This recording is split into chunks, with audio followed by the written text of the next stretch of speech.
Goodness to you. This is Sporty King coming to you on Friday, and I always say goodness because I don't know whether you're watching in the morning, in the afternoon, or the evening, but isn't it excellent to be able to put good in front of your words?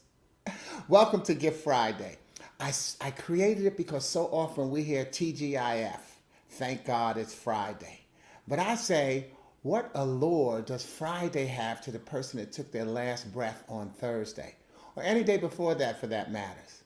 So I use what I learned in Psalm 92 and 2. It is good to proclaim your unfailing love in the morning, your faithfulness in the evening. Thus, instead of TGIF, I use TGIT. Thank God it's today. And then TGIT, thank God it's tonight. And then I add the lesson from Matthew 6 and 34. So don't worry about tomorrow, for tomorrow will bring its own worries. Thank God it's tonight. Instead, today's trouble is enough for today. Thank God it's today. TGIT. Thank God it's today. Thank God it's tonight. But I offer first another way of using TGIF, and that is trusting God is free. Think about it. What does it cost to be blessed with the greatest gift of every single day? Waking up. Doesn't cost you a dime.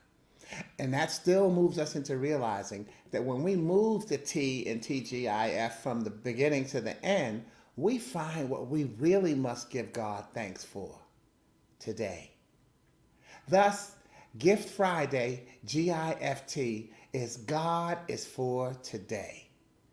With this broadcast, I'm going to share one of my original poems, one of my original poetic messages, so that you can use it to help start a conversation that could change someone's life, including yours.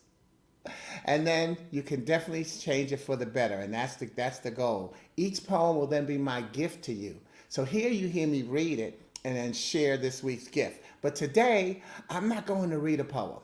Instead, I'll share a story that I believe can get lost in all the distraction and celebration, the distraction of COVID and crime, the celebration of the holiday season. Today, I want to share with you a story about Shannon. Now, at the end, if you like a copy and you're watching on Facebook or LinkedIn, I ask that you email me at sportyking.com and I'll send you a copy of it. It's not my original work. If you're watching on YouTube or sportyking.com, my website, just ask in the comment section and I'll be able to get you a copy by email. The story of Shannon. Shannon could hear the footsteps behind her as she walked toward home. The thought of being followed made her heart beat faster. You're being silly, she told herself. No one is following you. To be safe, she began to walk faster. But the footsteps kept up with her pace. She was afraid to look back, and she was glad she was almost home. Shannon said a quick prayer. God, please get me home safe. She saw the porch light burning and she leaned against the door for a moment, relieved to be in the safety of her home. She glanced out the window to see if anyone was there, but the sidewalk was empty. After tossing her books on the sofa, she decided to grab a snack and get online. She logged on under her screen name, ByAngel1213. She checked her buddy list and saw that GoTo123 was also on. So she sent him an instant message. Here's what she said. Hi, I'm glad you're on. I thought someone was following me home today. It was really weird. He answered, LOL, you watch too much TV. Why would someone be following you? Don't you live in a safe neighborhood? Of course I do, LOL. I guess it was my imagination because I didn't see anyone when I looked out. Well, unless you gave your name out online, you haven't done that, have you? Of course not. I'm not stupid, you know. Hey, did you play a softball game after school today? Yes, we won. That's great. Who'd you play? We played the Hornets, LOL. Their uniforms are so gross. They look like bees. What's your team name? Oh, we are the Canton Cats. We have tiger paws on our uniforms. They are really cool. Did you pitch? No, I played second base. Look, I gotta go. My homework has to be done before my parents get home. I don't want them mad at me. Bye. Go to 123 said, catch you later. Bye. Meanwhile, Go to 123 went to the member menu and began to search her profile. When it came up, he highlighted and printed it out. He took out a pen and began to write down what he knew about Angel 1213 so far. He knew her name was Shannon.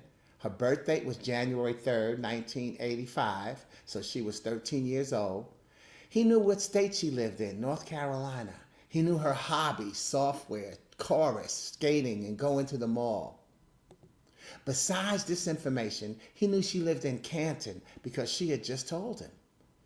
He knew she stayed by herself until 6:30 every afternoon until her parents came home from work.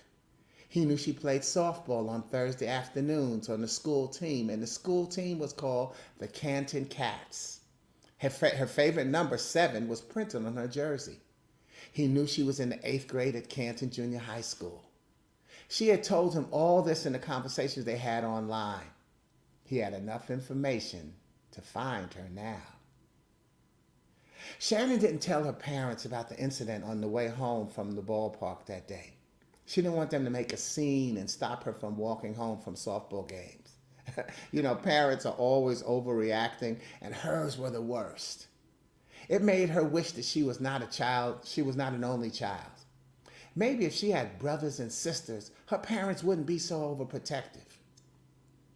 Well, by Thursday, Shannon had forgotten about the footsteps following her. Her game was in full swing when suddenly she felt someone staring at her. It was then that her memory came back. She glanced up from her second base position to see a man watching her. He was leaning against the fence behind first base, and he smiled when she looked at him. He didn't look scary, and she quickly dismissed the fear that she had felt. After the game, he sat on a bleacher while she talked to the coach. She noticed his smile once again as she walked past him. He nodded, and she smiled back. He noticed her name on the back of her shirt. He knew he had found her. Quietly, he walked a safe distance behind her. It was only a few blocks to Shannon's home, and once he saw where she lived, he quickly returned to the park to get his car. Now he had to wait. He decided to have a bite to eat until the time came to go to Shannon's house. He drove to a fast food restaurant and sat there until time to make his move. Shannon was in her room later that evening when she heard voices in the living room. "Shannon, come here," her father called. He sounded upset, and she couldn't imagine why. She went into the room to see the man from the ballpark sitting on the sofa. "Sit down," her father began. "This man has just told us a most interesting story about you." Shannon sat back. How could he tell her parents anything? She had never seen him before today. "Do you know who I am, Shannon?" the man asked. "No," Shannon answered. "I am a police officer and your online friend, Go to 123. Shannon was stunned. "That's impossible. Goto is a kid my age. He's 14 and he lives in Michigan." The man smiled. "I know, I told you all of that, but it wasn't true. You see, Shannon, there are people online who pretend to be kids. I am one of them. But while others do it to find kids and hurt them, I belong to a group of parents who do it to protect kids from predators. I came here to find you to teach you how dangerous it is to talk to people online. You told me enough about yourself to make it easy for me to find you. Your name, the the school you went to, the name of your ball team, and the position you played. The number and name on your jersey just made me finding you a breeze. Shannon was stunned. You mean you don't live in Michigan? He laughed. No, I live in Raleigh. It made you feel safe to think I was so far away, didn't you? Didn't it? Shannon nodded. The man went on. I had a friend whose daughter was like you, only she wasn't so lucky. The guy found her and murdered her while she was home alone. Kids are taught not to tell anyone when they're alone, yet they do it all the time online. The wrong people trick you into giving out information a little here and there online, and before you know it, you have told them enough for them to find you without even realizing you've done it. I hope you've learned a lesson from this and won't do it again. Please tell others about this so they too will be safe. Shannon said, it's a promise. Ladies and gentlemen, cyber stalking is alive and well. Crime doesn't sleep. If you have children, please share this with them and possibly use it as an invitation to monitor their social media use. Perhaps understanding that you're working together rather than feeling like you're invading their privacy will be clearer to them after hearing or reading this. If you like a copy and you're watching on Facebook or LinkedIn, I ask that you email me at sporty@sportyking.com. If you're watching on YouTube or on my website channel, just drop your request in the comments and I'll send you a copy.